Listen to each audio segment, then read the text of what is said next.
Donc nous allons voir aujourd'hui les 5 émotions principales en médecine chinoise, celles sur lesquelles je me base quand je fais de la médecine symbolique avec les baguettes coudées. Alors tout d'abord, nous allons définir ce qu'est une émotion et la différence entre émotion, ressenti, sentiment. Les termes émotion, ressenti, sentiment sont souvent d'ailleurs utilisés de manière interchangeable. Mais pourtant, chacun a des significations distinctes dans le domaine de la psychologie et de la philosophie. Alors voici une explication des différences entre ces différents concepts. Donc les émotions sont des réponses physiologiques et psychologiques immédiates et intenses à un stimulus. Elles sont souvent de courte durée et peuvent être déclenchées par des événements internes ou externes. Exemple, la peur, la joie, la tristesse, la colère, le ressassement. Alors que le ressenti, c'est la manière dont on perçoit et interprète une émotion, justement, en fonction de son contexte, de ses expériences et de son état psychologique. Exemple, le ressenti peut inclure des impressions comme je me sens mal à l'aise, ou je ressens une profonde gratitude, ou je me sens en colère. Du coup, le ressenti est plus individuel et moins observable que l'émotion elle-même. Et évidemment, ce ressenti peut varier d'une personne à l'autre, même en réponse à la même émotion. Enfin, le sentiment. Les sentiments sont des états émotionnels durables qui résultent d'une interprétation consciente des émotions. Donc il faut déjà prendre conscience de ces émotions pour savoir quel est son ressenti et ses sentiments.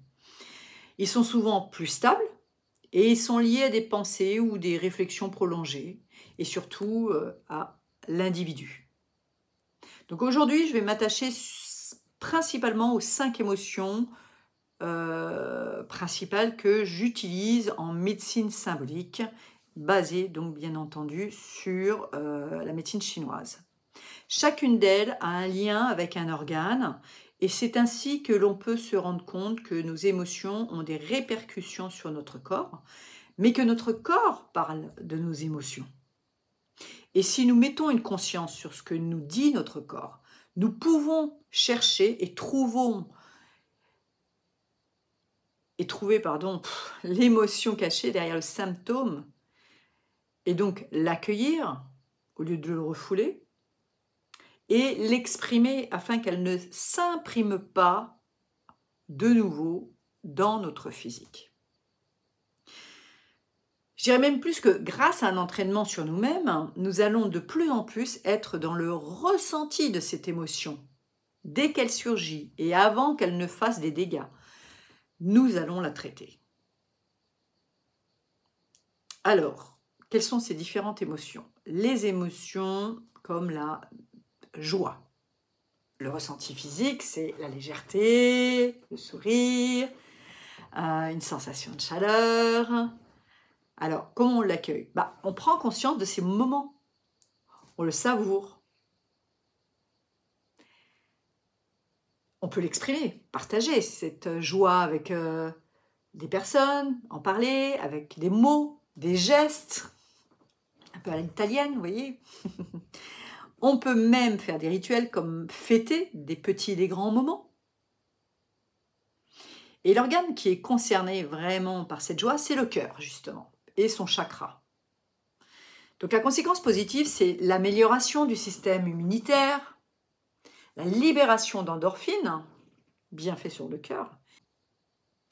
Les conséquences, par contre, négatives, c'est si cette joie est contenue et non exprimée, c'est le cœur qui va en souffrir.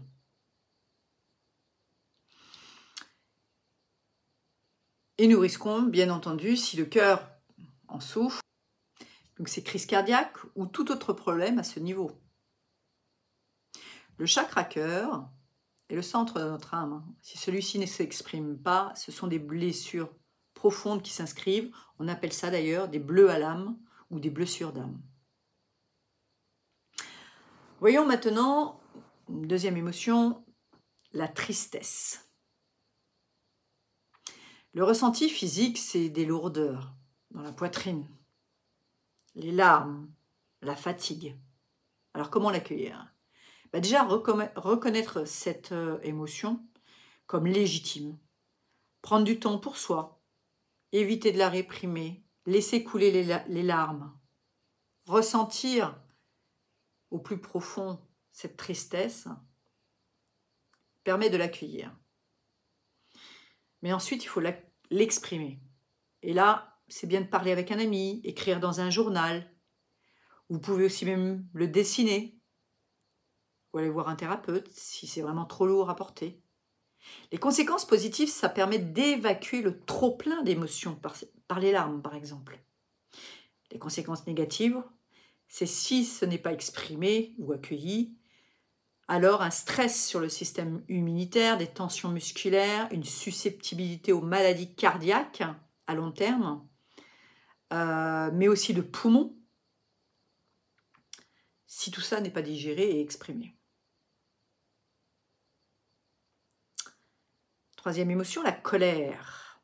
Alors le ressenti, c'est une tension dans tout le corps, la hausse de la fréquence cardiaque, la transpiration, une sensation de chaleur, un agacement. Alors comment l'accueillir? Déjà, identifier la source de la colère et la considérer comme un indicateur. Prendre des moments aussi pour zen, respirer, se recentrer. Si vous devez, et je vous conseille de l'exprimer, utilisez le « je » au lieu de « tu » pour éviter de blesser l'autre. Pratiquez des techniques de gestion de la colère, comme le sport, la méditation. Avant d'aller vous exprimer, évacuez déjà la tension. Ceci dit, la conséquence positive de la colère, c'est le fait de pouvoir être entendu, permet aussi de rétablir son territoire, c'est-à-dire de se faire respecter et de ne pas ruminer, de ne pas ressasser. Évidemment, plutôt que d'exploser, une colère saine, contrôlée, avec un ton affirmatif, sera toujours mieux qu'être hystérique. Le ton sera primordial dans cette colère. Et ensuite, lâcher prise. Les conséquences négatives d'une colère, c'est l'augmentation de la pression artérielle, un impact sur le foie, sur le cœur, des risques d'accidents vasculaires cérébraux à long terme, si on met trop de tension. Donc en effet, si vous explosez pour un oui ou pour un non, il serait bien d'apprendre à gérer cette colère par du sport, de la méditation, chercher ce que dit la colère sur vous. Je ne suis pas entendu, je ne me sens pas respecté, je me sens même abusé, ça ne respecte pas mes valeurs, je me sens jugé. À vous d'aller chercher qu'est-ce que contient votre colère. Elle parle de vous. Continuons par la peur. Alors le ressenti de la peur, c'est de la palpitation, des sueurs, tension musculaire, sensation d'oppression. Donc comment l'accueillir? Déjà reconnaître sa peur comme une réponse normale. Prendre un moment pour respirer, se recentrer et évaluer la situation. L'exprimer, vous allez partager vos inquiétudes, en parler à un proche ou un professionnel. Ne pas rester dans le silence. La surmonter en l'affrontant par des exercices progressifs aide à la traverser. Par exemple, parler en public. On pourra faire des jeux de rôle, faire du théâtre, du karaoké chez soi d'abord, puis en public. Visualiser sous hypnose une scène où vous auriez à parler en public, etc. Les conséquences positives quand même de la peur, c'est qu'elle permet, selon le contexte, évidemment, d'être prudent et de ne pas agir dans l'impulsivité. Elle permet aussi, dans une situation extrême, vous mettre en mode automatique et vous faire réagir pour sauver votre peau. La peur peut également motiver à surmonter des obstacles, favorisant ainsi la résilience. Et enfin, elle peut renforcer les liens sociaux en incitant les individus à se soutenir les uns aux autres dans des moments difficiles. Les conséquences négatives, néanmoins, à long terme, c'est le stress chronique qui peut affecter toujours pareil le cœur, le système immunitaire, des troubles digestifs. Elle peut être aussi paralysante et empêcher d'avancer. Ne pas pouvoir parler en public, par exemple, peut entraîner des problèmes de prise de parole dans son travail et donc de pouvoir, par exemple, manager. Enfin, la cinquième et dernière émotion que l'on retrouve souvent en médecine symbolique, c'est le ressassement. Le ressenti physique, c'est les tensions à la tête, hein, ça prend la tête, c'est qu'à de le dire, une agitation intérieure et une fatigue mentale. Le ressassement peut vraiment entraîner au burn-out, mais aussi à la dépression. Alors comment on l'accueille? Eh bien, on prend conscience de cette tendance à ruminer. Et on se donne la permission de lâcher prise. Ce sont souvent des personnes qui ont des insomnies. Hein. On rumine pendant la nuit, c'est là où ça tourne en boucle. Alors comment on l'exprime? On en parle à un ami, un thérapeute, on l'écrit, on pratique des exercices de méditation, de pleine conscience pour mieux gérer ses pensées récurrentes. On apprend à accepter ce qui est. On observe le sujet que nous ressassons et nous nous posons la question, est-ce que je peux y faire quelque chose maintenant? Si oui, passez à l'action. Sinon, acceptez la situation et votre impuissance à changer les choses. La prière des alcooliques anonymes, mais aussi dans toute thérapie, c'est « Mon Dieu, donnez-moi la sérénité d'accepter les choses que je ne peux changer, le courage de changer les choses que je peux et la sagesse d'en connaître la différence. » Les conséquences néanmoins positives, il n'y en a pas.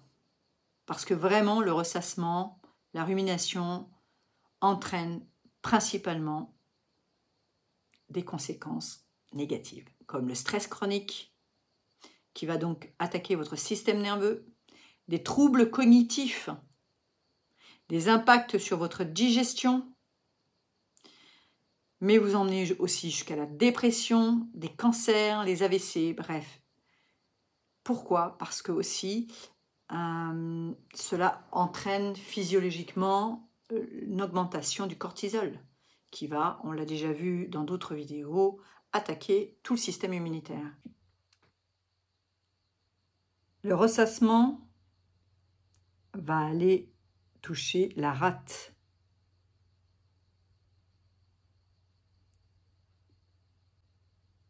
La colère, nous l'avons vu, le foie, la joie, le cœur, et la tristesse, le poumon. La peur touche principalement l'organe des reins. Donc en conclusion, vous l'avez compris, il est essentiel de prendre conscience de nos émotions et d'apprendre à les gérer pour ne pas être envahi par elles, d'accord? Mais ne pas les ignorer ou faire semblant et mettre des couvercles et faire comme si tout allait bien, ça ne marche pas. Et un jour ou l'autre, elles se rappelleront à vous par le biais d'une maladie. Donc soyez dans votre ressenti et écrivez par exemple chaque jour quelle émotion a surgi aujourd'hui. Joie, rire, agacement, rumination, contrariété. Ensuite, respirez. Faites le vide. Allez courir, faire du sport, comme vous voulez. Et prenez conscience de ce qui est venu. Cherchez la cause. Apprivoisez vos émotions. Dessinez, écrivez, chantez, faites sortir la tension. Donc j'espère vous avoir apporté des voies de réflexion, notamment pour la colère, car souvent on me pose la question comment je peux gérer ma colère. Je suis très impulsive. Ça s'apprend. Croyez-moi, ça s'apprend. Déjà, c'est prendre conscience de ce qui nous met en colère ou de ce qui nous suscite cette émotion. C'est important. Qu'est-ce qui est caché derrière? Posez-vous la question. Alors justement, je vous le demande. Et vous, comment vous sentez-vous aujourd'hui? N'hésitez pas dans les commentaires en dessous de me dire aussi vos trucs et astuces. Je vous ai donné quelques voies qui marchent, ça c'est clair. Mais vous pouvez me donner d'autres conseils, peut-être à la communauté. En tout cas, merci pour votre écoute. Je vous dis à dans 15 jours car je fais un break. Je reviendrai pour d'autres sujets. N'hésitez pas aussi à me dire quel sujet vous souhaitez que je traite. En tout cas, de vos connaissances, de mon expérience en tant que thérapeute et en tant que consultant. Voilà. Je vous remercie, je vous souhaite une merveilleuse semaine, profitez bien.